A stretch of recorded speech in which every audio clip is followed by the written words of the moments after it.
Las señales del mercado, los personajes claves del mundo empresarial y todo lo que quieres saber en el ámbito de los negocios con José Tomás Santamaría, director del Diario Financiero, en la 100.1, esto es DF en Infinita, una presentación de con el mejor plan para tus planes, Colmena está contigo y Europcar, Tattersall, tu solución en movilidad. Rentacar, leasing operativo, electromovilidad con las redes de sucursales más grandes de Chile. Conoce más en europcar.cl o puedes llamarlos al 600-939-9000. Y Colmena está contigo. Cuando llegas al momento de grandes decisiones, es importante pensar en tu salud con el mejor plan para tus planes pensados para ti. Con acceso a clínicas privadas de primer nivel desde siempre. Y hoy más que nunca, Colmena está contigo. José Tomás Santamaría, ¿cómo te va? Muy bien, ¿y ustedes? Muy bien día. también, pues. Qué bueno, para hablar de presupuesto, que es Hablemos la noticia económica de la semana, Así es, o pues. con la que estamos comenzando, porque no damos por contado que vayamos a terminar en esto. Tenemos IMASEC hoy día, ¿no? Tenemos IMASEC en un ratito más, Claro. además. Pero esta semana comenzó con la ley de presupuesto, que de hecho la anunció el presidente de la República el domingo por la noche en una cadena nacional, y que ayer ocurrió el tradicional encuentro en donde se entrega físicamente el proyecto de ley de presupuesto, el ministro de Hacienda junto a la presidenta de la Cámara de Diputados, Carol Cariola, y toda la mesa de la Cámara de Diputados. Un presupuesto que implica gasto por 93.046 millones de dólares. ¿Ya? O sea, 93.000 millones de dólares es el presupuesto que está planteando el gobierno para el próximo año, un presupuesto que va a ser el último que le va a tocar administrar a este gobierno, porque ya el que se apruebe el próximo año va a ser para el primer año de gobierno del próximo gobierno, y un presupuesto que además se va a dar en un año electoral también, en un año de campaña presidencial. Aún no conocemos el detalle de las partidas de cada uno de cada uno de los ministerios y servicios. Eso probablemente lo vamos a ir conociendo hoy día, cuando empiece a debatirse este proyecto, que empieza a debatirse a las 10 de la mañana en la comisión mixta de senadores y diputados, que se hace especialmente para discutir la ley de presupuesto durante las próximas semanas, y ahí comparece el ministro de Hacienda a las 10 de la mañana y la directora de presupuesto a hacer lo que se llama el estado de la Hacienda Pública y el informe de finanzas públicas de la ley de presupuesto. Eso va a ocurrir hoy día en un rato más, y ahí vamos a ir conociendo probablemente las partidas de cada uno de los ministerios y sabiendo qué es lo que crece y qué es lo que no crece dentro del presupuesto. Ahora, hemos ido sabiendo algunas cosas muy rápidamente, en parte es lo que dijo el presidente en la cadena nacional, y también lo que se ha ido conociendo después. Destaca una fuerte inversión en carabineros, según se ha dicho, una incorporación de 1.300 carabineros adicionales, 243 nuevos funcionarios de la PDI, más inversión en vehículos policiales. Según ha dicho el propio gobierno, entre el 2022 y 2025 el crecimiento en presupuesto de seguridad ha sido de 15%, que va en línea con las promesas que se hicieron en su minuto. También hay una importante inversión en vivienda, con un aumento de 11,4%, que tiene que ver también con la meta esta de construir 260.000 nuevas viviendas. En educación también hay presupuesto aprobado, hay más anuncio de presupuesto, y por supuesto también hay anuncio de presupuesto respecto de deuda pública. ¿Cuánto es la deuda pública que se va a permitir efectuar durante el próximo año? Claro, una promesa de achicarla. Se anuncia se pide una autorización de 17.500 millones de dólares, que es menos que la que se autorizó el año pasado, y lo que ha dicho el ministro de Hacienda justamente, que en 2025 la deuda pública va a dejar de crecer, que es algo que había ocurrido durante los 17 años anteriores, ¿ya? Y va muy en línea también con lo que ha anunciado siempre este gobierno y el ministro de Hacienda respecto de contener o estabilizar la deuda pública como porcentaje del PIB. Ahora, eso en cuanto a los anuncios. Por supuesto, vamos a la polémica, porque todas las cosas tienen polémica y todas las cosas tienen debate, y aquí el debate se ha instalado en torno a cuánto es que efectivamente crece el gasto público, ¿ya? Este año. El gobierno ha dicho que estos 93.000 millones de dólares de los que les hablo es un 2,7% más que el año pasado. Y ahí viene el debate, ¿cómo se calcula? ¿Cuál es la base de comparación con la cual tú comparas ese crecimiento de esos 93 mil millones de dólares? Hay tres formas de calcularlo, dicen los expertos.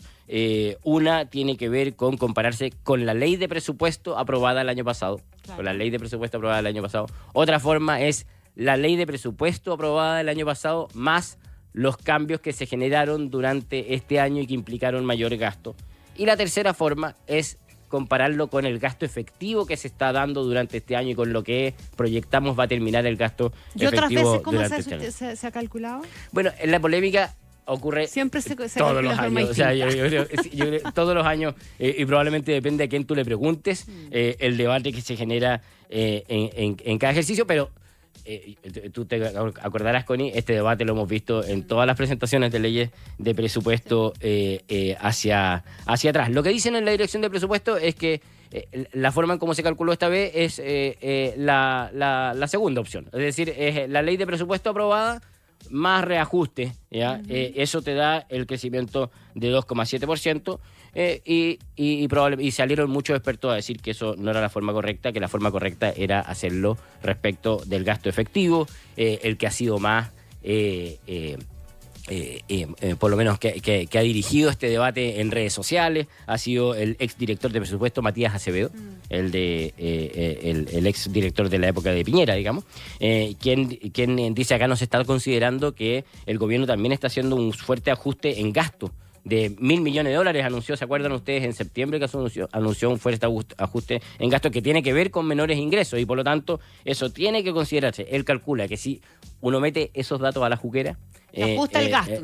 Claro, ajusta el gasto y por lo tanto, y se compara efectivamente con el de este año, el gasto efectivo de este año, no lo que prometimos que íbamos a gastar, sino que lo que efectivamente se está gastando, el impulso fiscal, él dice, es de un 5,2%, es decir, harto más de lo que está hablando el gobierno. El gerente de estudio, por ejemplo, de Géminis, Alejandro Fernández, dice que también que comparar el gasto el presupuesto 2025 con el proyecto aprobado del 2024 no tiene ningún sentido, digamos, no tiene ningún sentido porque al final tú estás haciendo una comparación ficticia, o sea, ese 2,7% él dice es ficticio, porque ese presupuesto aprobado el año pasado no es lo que efectivamente se gastó y por lo tanto no es una comparación correcta, ¿ya? Y que claramente un gasto que termina subiendo más del 4% es excesivo. ¿Y ahí qué dice el ministro Marcel? Porque... Bueno, se defiende como corresponde y siempre con la artillería con argumentos, digamos, claro, con argumentos sólidos.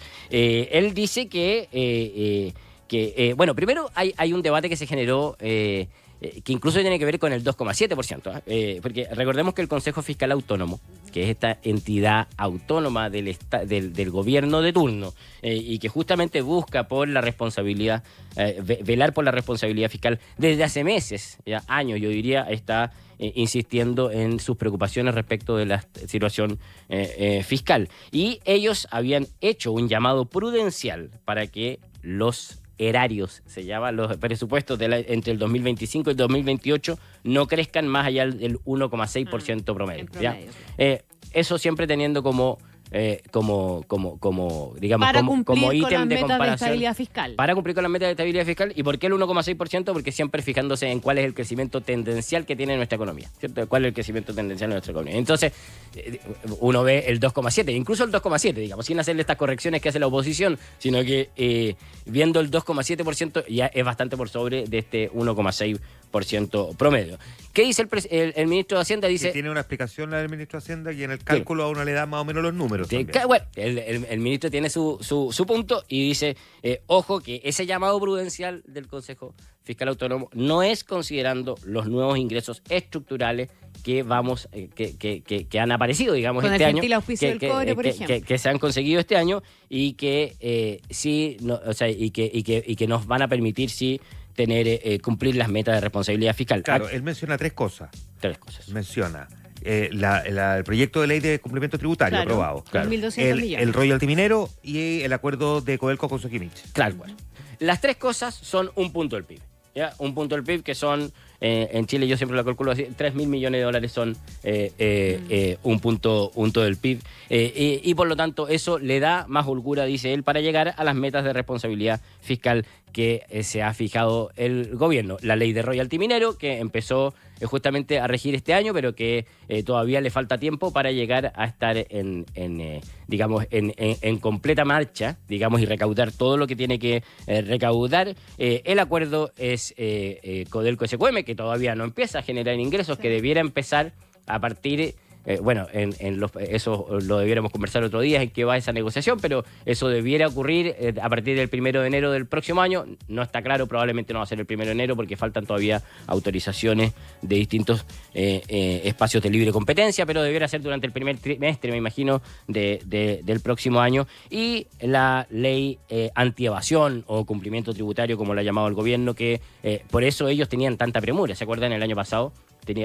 Hace unas semanas atrás tenían mucha premura en que esto se aprobara durante septiembre, porque le iba a liberar 1.200 millones de dólares. Gracias. Para poder considerarlos en la discusión de presupuesto y no dejar el espacio en blanco. Claro, y son 1.200 millones de dólares que debieran venir del cobre, ojo. También. Porque hay una proyección de JP Morgan de cobre promedio durante el año que viene de 5,01. Este año ha estado en 4,3. Y eso es harto más. Y eso se fija, y eso es parte también de la discusión de las comisiones, de las comisiones de expertos, de los comités de expertos, que justamente calculan el precio del cobre de largo plazo, que permite también tener insumos para el desarrollo, para el presupuesto, y que lo vamos a conocer también hoy día en el Estado de la Hacienda Pública. El proyecto de ley de cumplimiento tributario lo hemos conversado otras veces, pero va a tener este denunciante anónimo que va a permitir mayores investigaciones tributarias, un nuevo mecanismo de fiscalización más flexible, el secreto bancario, la aplicación de normas generales antielusión. Son todas medidas que debieran permitir tener una mayor recaudación de 1.200 millones de dólares. Este punto del PIB adicional es lo que permitiría entonces llevar adelante este presupuesto sin generar un impacto en la estabilidad fiscal y terminar con un déficit estructural de 1,1% en el 2025, que era la meta que justamente se había fijado el gobierno para terminar el año, entonces avanzar en este presupuesto sin tener un impacto fiscal en las finanzas públicas, que sabemos es un tema que al ministro Marcel desde hace muchos años siempre le ha preocupado y se ha preocupado mucho de resguardar. Haber sido soldado ahí en distintos cargos públicos, tal cual. Veamos, por supuesto, vienen varias semanas de discusión que además se van a ir mezclando con varios otros debates que ustedes recién conversaban, que se van a ir dando en el Congreso, y por lo tanto habrá que ver cómo termina de aprobarse esta ley de presupuesto, y también con elección entre medio, cómo se gasta también el próximo año, es decir, qué gasto se genera, cómo se efectúa ese gasto durante el próximo año. Ahora, esta es una discusión que es compleja porque está marcada en el primer mes por la elección municipal y por las acusaciones constitucionales. O sea, claro, no vislumbro, digamos, un escenario no menos que guerrillero, ¿no? Sí. De debate en torno a este tema, sobre todo cuando una parte del presupuesto, José Tomás, está destinada a seguridad. Y hay un sector político que está acusando constitucionalmente a la ministra del Interior. Claro. Entonces, es inevitable que se te cruce un tema con el otro. O sea, cómo uno despega una discusión con la otra. O sea, es muy probable que quede contaminado una de los dos debates. Inevitablemente, porque el mismo gobierno lo está planteando así, y parece que, y es correcto que así sea, que la principal preocupación de la ciudadanía, y por lo tanto el gobierno ha dicho también la del gobierno, es el tema de seguridad, y por lo tanto buena parte del ítem y del debate durante la ley de presupuestos va a ser la mayor cantidad de carabineros, la cantidad de automóviles blindados, la inversión. Ayer había como un check al porcentaje, porque estamos hablando de un aumento del 15% en 3 años. Durante todo el gobierno, claro, del 22 al 25. Son 1.500 millones. Pero empezaron rápidamente a poner la lupa, bueno, ¿y dónde está la plata para inteligencia? ¿Dónde está la plata para...? Eso es el debate que vamos a tener de aquí en adelante. Bueno, y de esperar que sea así, digamos, que sea un debate, digamos, con los énfasis puestos en cómo hacer mejor uso del gasto, porque no es solamente el tema gastar más, sino que en qué ítems ir poniendo esas fichas, digamos, dentro del presupuesto. Y todavía nos faltan los anuncios que sabemos que no tienen partida presupuestaria del CAE, que los vamos a conocer en la próxima semana seguramente. También, claro, falta el CAE y los proyectos que se vayan discutiendo durante este último trimestre, que tenga que ver con materias de salud, y tantos otros tantos otros proyectos. CAE, lo dijo el ministro Nicolás Cataldo el fin de semana, porque hubo un consejo de ministros el sábado en la mañana, es que va a tener su reporte financiero propio, ¿no? Claro. Y su presupuesto propio. O sea, no viene incorporado a la ley de presupuesto, pero no nos vayamos a encontrar con una sorpresa después ahí. Bueno, probablemente esa va a ser una de las grandes discusiones que se van a dar durante el último trimestre, y que también va a estar muy entrelazado con lo que vaya ocurriendo con la discusión de presupuesto y con las cifras de crecimiento que vamos a conocer en un rato más y que auguran que van a ser, al parecer, buenas cifras de crecimiento, sí, como el 3, las que vienen en un rato más a las 8:30 de la mañana. Vamos a conocer nuevas cifras de crecimiento, y en eso el ministro también ha sido enfático, y fue enfático durante las conferencias de prensa. Dice, la economía va a crecer un 2,6%, que es la meta que se ha impuesto el gobierno, pese a que varios han dicho que el crecimiento probablemente va a estar por debajo del 2,5%. El presidente de la República habló de que esto va a ocurrir pese a los agoreros, dijo en el domingo en la noche. Y también dijo el ministro Marcel, no hay razón para no creer que la economía vuelva a crecer también el próximo año, fijando también la visión optimista respecto del crecimiento de la actividad económica durante este año y el próximo. José Tomás Santamaría, gracias como siempre. Muchas gracias a ustedes. Buen día. Nos vemos el viernes. Nos vemos. 8 de la mañana en punto. Esto fue DF en Infinita con José Tomás Santamaría, director del Diario Financiero. Un espacio para conversar e informarse por la 100.1. Una presentación de Con el mejor plan para tus planes, Colmena está contigo. Y Europcar, Tattersall, tu solución en movilidad.